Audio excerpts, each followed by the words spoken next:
Dahil sa issue na binato nila kay Fiang, na binaliwala lang ni Fiang ang fandom ng Jar Fiang. So ito ngayon sa latest video na lumabas, magkasama na sina Jaren at Fiang.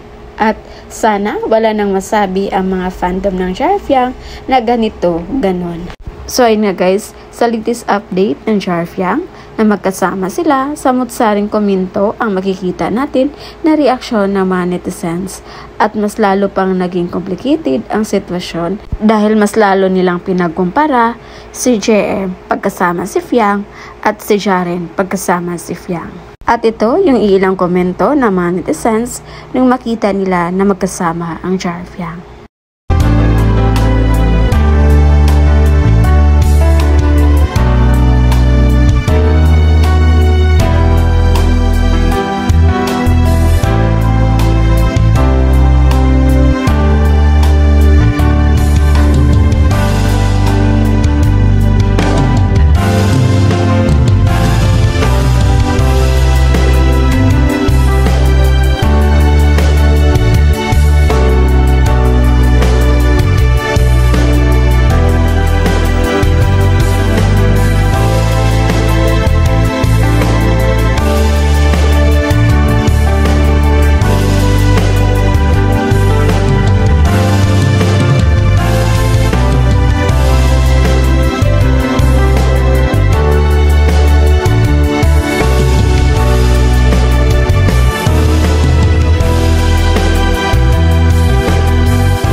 Sa kabila ng komento naman netizens na bagay sila, ito naman yung observation ko sa dalawang nakapareha ni Fiang.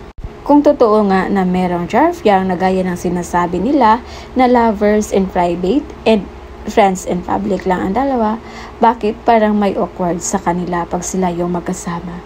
Bakit hindi makitaan natin ng sweetness ng dalawa gaya ng sinasabi nilang boyfriend, girlfriend things?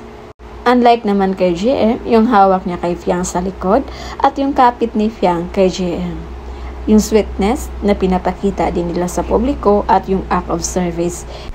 Para kasing ideal boyfriend, girlfriend talaga ang JM Fiang sa kanilang galawan.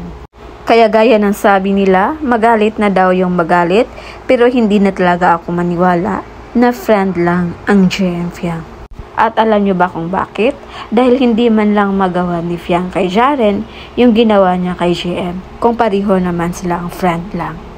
Yung nakikita kasi natin ngayon sa Jar Fiang, parang nagkaroon sila ng boundaries at limitations sa kanilang closeness. So kung kayo ang tanongin guys, ano yung magiging opinion nyo dito? Just comment down below. So again, this is Vinhals TV. Thank you for watching.